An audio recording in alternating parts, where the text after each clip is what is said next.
baseball and steroids. The two have become unfortunately associated with one another over the past decade. Some of the best players in the game, such as Barry Bonds, Mark McGwire, Roger Clemens, and now Alex Rodriguez, have all been alleged to use steroids.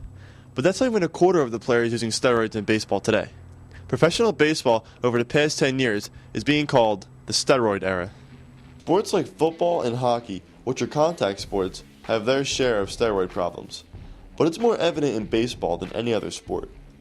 Barry Bonds, who is now the all-time leader in home runs, has to live with the fact that he very well may have cheated his way to the record. If you look at pictures from when he first started his career to now, you can tell a significant change in his physique. I was able to talk to a few baseball fans to see whether they think an asterisk should be next to the number 762. All right, Barry Bonds, no, he does not deserve the home run record because there's other baseball players out there that are following the rules and not taking steroids. And taking steroids is just an advantage for him, and that's not the real record. I think he should deserve it, even if he did do steroids or not. The man's gigantic, and he really yanked the ball every time. I think Barry Bonds should have his record taken away because he used steroids. It's not fair to other players like Hank Aaron, who actually hit that many home runs without steroids, and Babe Ruth. Like, in my eyes, Hank Aaron's still the home run champion. Players such as Andy Pettitte, Roger Clemens, and Jason Giambi are just a few of the many big names in baseball who now have a cloud hovering over their career. Just recently, one of the best third basemen in MLB, Alex Rodriguez, admitted to using steroids from 2001 to 2003 while playing with the Texas Rangers.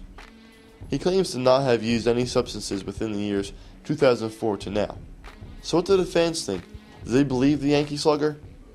In A-Rod's case, I don't think that he took steroids after the 2003 season. I mean, I'm pretty sure that he's telling the truth as of right now. It'd be stupid for him to do it after 2003 because they were really cracking down on testing and all. There's a little saying we like to say, once a juicer, always a juicer. So I believe he's still on steroids.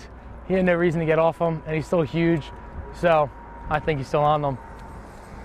This season's really going to prove it because now he's going to be under like heavy scrutiny, and like he's probably going to get drug tested a lot more. So like it'll prove like whether he actually is still doing them or he stopped.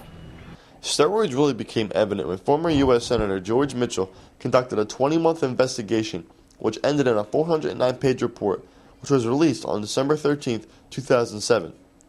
The report shows the history of performance-enhancing drugs in baseball and 89 MLB players who have been alleged to take performance-enhancing drugs. Was the report the appropriate thing to do? It was probably a good idea to try and get all the steroid abusers out of the league.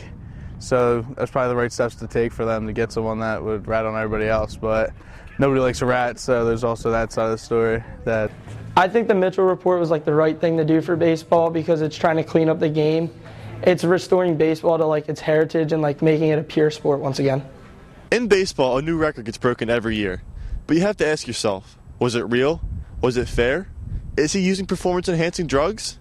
Until steroids are stopped for good, you'll always have to ask yourself that question. This has been Christian Buonpastore for Monthly Rewind, Season 13.